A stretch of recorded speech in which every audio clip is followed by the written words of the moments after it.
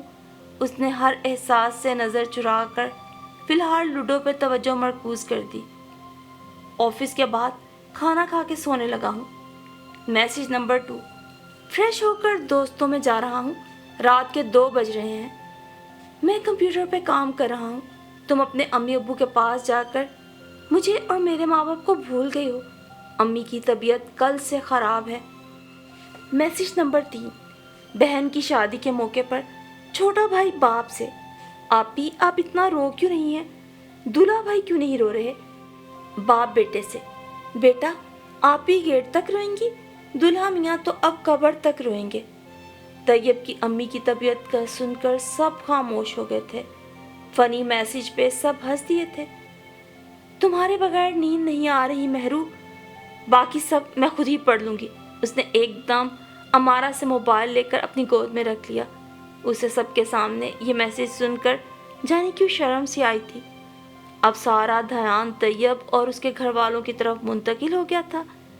طیب نے الماری بے ترتیب کرتی ہوگی، چولہا گندا ہو گیا ہوگا، امی وقت پہ دوائیں نہیں لیتی ہوں گی تبھی بیمار ہو گئی ہیں۔ اگلا میسج تھا، مہرو میں 5 دن کے لیے کراچی جا رہا ہوں، امی کی طبیعت بھی بہتر ہو گئی ہے، تم چاہو تو کل آ جانا، چاہو تو میرے آنے تک مزید اپنے میکے میں رہ لو۔ ابھی اور بہت سے نیو میسیجز بھی تھے جو کہ ان ریڈ بھی تھے، یعنی ابھی اسے پڑھنا تھے۔ مگر اسی میسج کو اس نے دوبارہ پڑھا، پھر پڑھا، یاہو! لوڈو پر ہاتھ مار کر ساری گوٹیاں بھی کھیر دیں۔ تھوڑی ہی دیر میں صحن کہکہوں سے گونج رہا تھا۔ کتنی دیر تک وہ بھی سب میں بیٹھی کہکہے لگاتی رہی۔ جوانی، بچپن، شادی سے پہلے کا وقت، شادی کے بعد کی باتیں، امی، دادی، چچی، سب کے قصے، کتنا کچھ تھا ہر ایک کے پاس سنانے کو۔ باتیں کرتے کرتے بھی اس کے دماغ کا ایک کونا طیب کی طرف ہی لگا رہا، اور جیسے ہی کچھ لوگ سونے کے لیے ادھر ادھر ہوئے، وہ طیب کا نمبر ملاتے ہوئے چھت کی سیڑھیاں چڑھنے لگی۔ ادھر سے طیب نے کال ریسیو کر لی۔ آ گئی میری یاد، اس کا لہجہ شکوہ لیے ہوئے تھا۔ واہ، بہت طنز کیا، آپ نے بھی تو ایک فون تک نہیں کیا۔ لو بھلا، تمہارے پاس کہاں وقت تھا میرے لیے؟ 6 ماہ کے بعد پہلی دفعہ گئی ہو، ایک دفعہ مڑ کے تم نے میسج تک نہیں کیا۔ میں نے کتنے میسج کیے، ایک کا بھی جواب نہیں دیا۔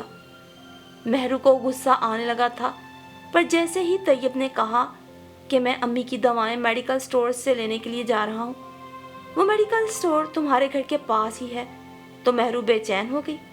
اپنے گھر کا احساس اور طیب کی یاد اسے ستانے لگی۔ ایک ادا سے کہا، تو آ جائیں، میں آپ کے ساتھ گھر چلتی ہوں۔ طیب کو تو جیسے اپنے کانوں پہ یقین نہ آیا۔ کیسے 6 مہینوں کے بعد گھر آنے والی مہرو جو وہاں تڑپتی رہی تھی، اب 6 دن بھی میکے پہ رہنے کو تیار نہ تھی۔ رات کے 11:15 جب اس نے نیچے آ کر سب کو اپنے جانے کی اطلاع دی تو ہائیں ہائیں کی آوازوں کے ساتھ کتنے ہی سوال تھے، اور مہرو کے لبوں پر بس ایک خاموش سی پراسرار سی مسکراہٹ تھی۔ جواب دیا تو بس اتنا، بس طیب آ رہے ہیں نا، تو کیا کروں؟ اب اس کے بعد کوئی بھلا کیا کہہ سکتا تھا؟ دادی اماں کو فکر تھی، اس کی فلاں چیز،